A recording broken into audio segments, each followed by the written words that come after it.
Welcome to Data Science with EJD. In this video, our focus turns to support vector machines for classification.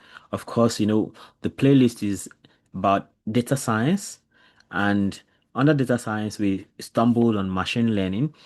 And under machine learning, we see that machine learning has, machine learning is about, uh, how how uh, machines can learn from data, and even adjust from that, right? So we saw different kinds of learning, like supervised learning, where the labeled data can be used, and we also have unsupervised learning, where unlabeled data is used. So labeled data is something like, oh, you have some emails, and then you can categorize them as spam or not spam. But unlabeled data is just have the data not labeled, and then you also have reinforcement learning, where there's a payoff for a good for if there's a good action, an expected action, and there's a penalty for a wrong action, and that trains the system like that, of course. So I've been going on with different algorithms under supervised learning. Supervised learning is broadly classified into two.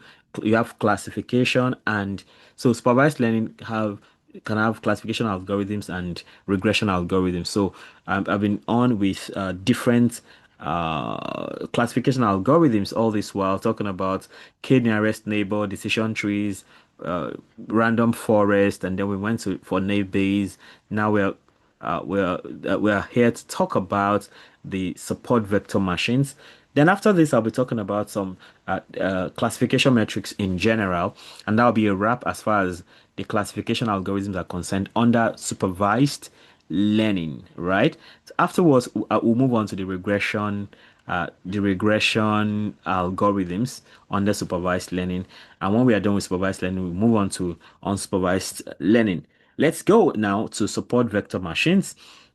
So, by way of introduction, support vector machines are powerful supervised machine learning models used for classification and regression. So, you see, most of these models can be used for both classification and regression, but our focus so far has been on classification. So, after classification, we'll move to regression. And I may not mention these things again under regression since we are used to how they work already. The only thing is that for regression, you get a particular value as an answer, but for classification, you're going to get a category as an answer. All right. So in classification tasks, the main idea of support vector machine is to find the optimal decision boundary, which is called a hyperplane, that best separates data points from different classes. Okay, so the best hyperplane is the one that maximizes the margin, that is the distance between the hyperplane and the nearest data points of each class.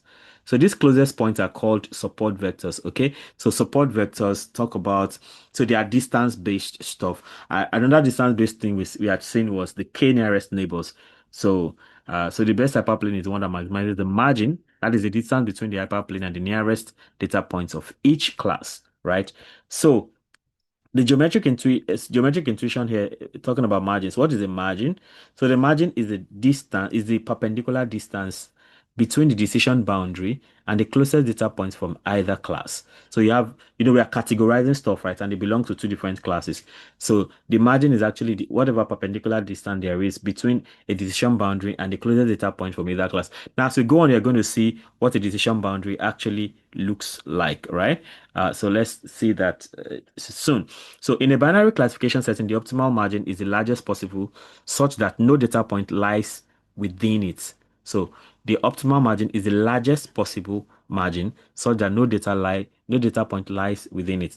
So talking about types of margin, now we have hard margin, which assumes perfect separability of classes, no misclassifications allowed. So this is actually rare in real world noisy data, right? So because there's possibility of having some data overlapping. Okay, you have classes overlapping, that is. Then you can have soft margin, which allows some violations or misclassifications to improve generalization, and that is controlled by a regularization parameter C, and it is more flexible and more realistic. So small c, which is the regularization parameter, the smaller the c, the larger the margin, and it is more tolerant of misclassification, whereas large c gives smaller margin which is less tolerant, which gives less tolerance for misclassification, and overfitting risk actually increases in this situation. So talking about role of support vectors are the critical elements of the training set. So they lie closest to the decision boundary and define the margin. If you remove them, the hyperplane will automatically change. So talking about the mathematical formulation, right?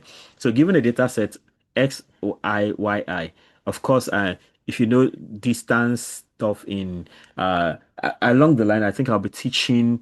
I think what is that thing called now? Euclidean geometry or something like that. So where we talk about x and y, distance between one point and the other, right?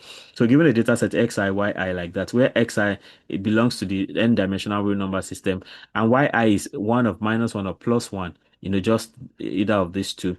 So we can have the objective of the hard margin support vector machine is to minimize half of the distance the half of w squared, right? Um, Subject to yi into wx plus b greater than or equal to 1 for every I. So this optimization maximizes the margin 2 over absolute value of w while ensuring all data points are correctly classified. That's the maths that goes on. For the soft margin, which is a bit more liberal, so to speak, which is not so strict. So the objective of the soft margin support vector machine is to allow some misclassification, which introduce slack variable psi I. So you now have to minimize WB psi over half of absolute value of W squared plus C summation of all the psi i's from I equals 1 to n. And that is now subject to, instead of that strict something that is greater than or equal to 1, it's now greater than or equal to 1 minus that psi I, where psi I is actually a small number that is actually positive for every possible I. So here you see that C, which is greater than 0, is a regularization parameter. So this C now regularizes this system. So is a regularization parameter controlling the trade-off between maximizing the margin and minimizing classification error. So that's why the soft margin is more preferable, because it is a bit more permissive of misclassifications. Okay, so talking about kernels, we've talked about margins. Now I want to talk about kernels, handling non-linearly separable data. So the problem is, what if the data cannot be separated by a straight line or hyperplane? In such cases, we can map the input data into a higher dimensional feature space where a linear separator may exist. And then we have a kernel trick. Instead of explicitly computing the mapping phi of x, the kernel trick computes dot product phi xi dot phi xj in the higher dimensional space directly through a kernel function. Now I know all of this I'm saying is a lot of gibberish to many people who don't care so much about mathematics, but I mean, if you can get it, I mean, it helps a bit more to understand. But you can get by all of this and still go on with the code for sure, right? But if you want to understand the maths behind these things, this can actually be of help. So common kernel functions, you have the linear function where you have k of x prime, which is x dot x prime. Here there's no transformation, and it is good for linearly separable data. You have the polynomial type where you have k of x prime to be x dot x prime plus c raised to power d. That captures interactions of features up to degree d. Then you have the I think radial base function or something like that, which is Gaussian in this case, where you have k of x prime, which is e raised to power minus gamma into x minus x prime all squared. This maps data into infinite dimensional space, and it is good to complex dimensional. It is good for complex decision boundaries. You have sigmoid function also, where you have k of x prime. So you have tanh alpha x prime plus c. This is related to neural networks and it is less commonly used. You need to note here that gamma, which controls the influence of a single training point, gamma actually controls the influence of a single training point in the radial base function kernel, you know, and then small gamma means wider reach or further influence. Large gamma is narrower reach or closer influence, because gamma is more like a penalty. The larger the penalty, the the narrower the reach. Okay. So 12.5, now let's talk about application to the iris dataset, which we've been using a lot. So about the dataset, of course, we have used this so much that we already are familiar with what goes on there. So the iris dataset contains 150 samples of iris flowers from three species, Setosa, versicolor, and virginica. Each sample includes four features: sepal length, sepal width, petal length, and petal width. For simplicity, we'll perform a binary classification task. And here, we will just focus on Setosa and versicolor. So we're not dealing with virginica here. Since we can only do binary classification, right? So since we are only doing binary classification in this case, I mean. So implementation in Python using scikit-learn. Of course, we know the regular stuff, sklearn, import data sets, So from data sets, you can now load iris, right? Then, so for from sklearn.svm, you can now import svc. That's a support vector classifier or something. So from your normal test, train test splits, standard scalar for scaling data. Then you need accuracy score, confusion matrix. Then you need matplotlib and seaborn for visualization as usual. Let me bring back the line numbers. They're always very useful.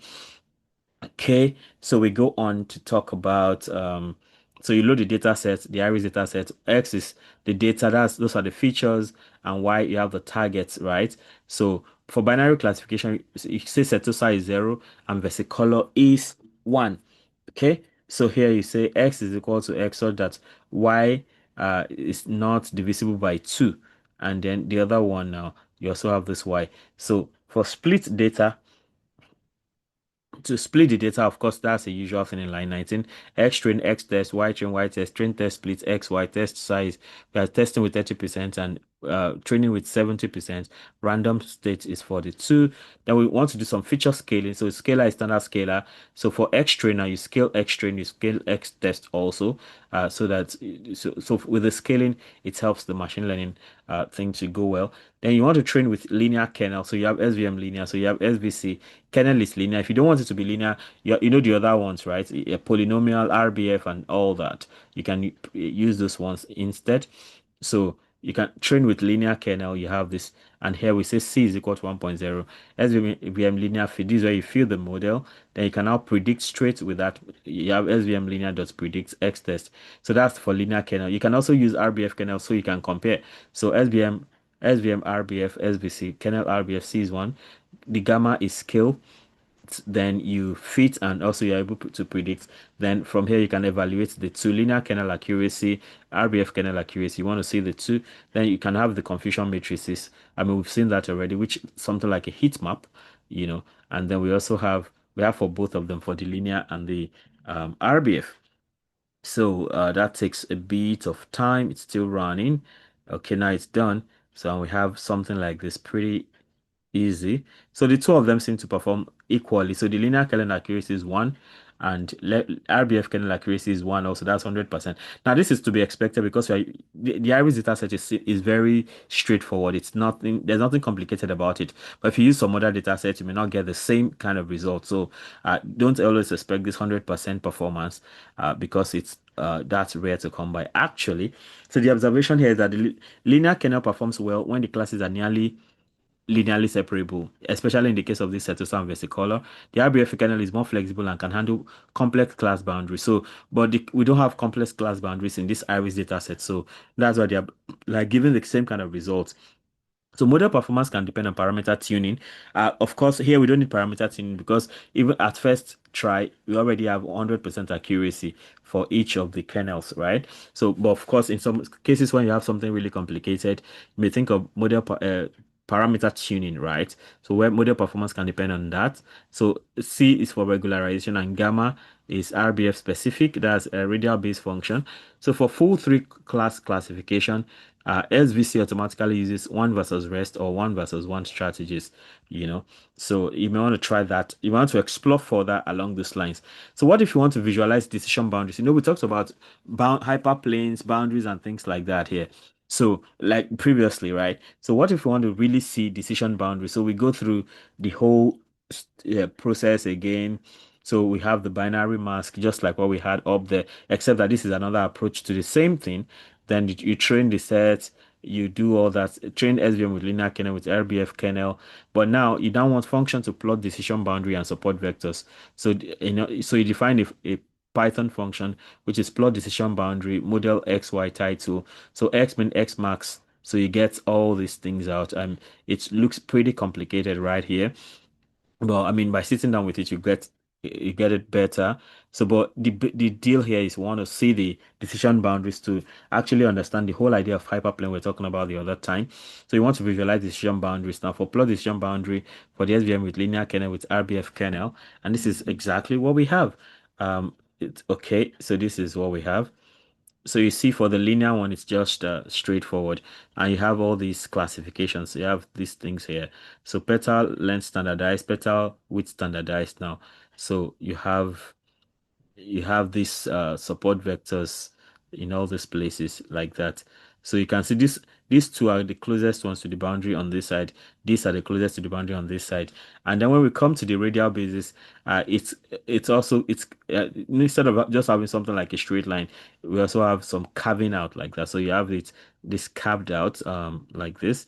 So the boundary here is a straight line, while the boundary here is a curve. So the interpretation of the plots now. So you see this nice plots. Okay, the interpretation of the plots. Linear kernel produces a straight line decision boundary separating the two classes, as we see up here, right?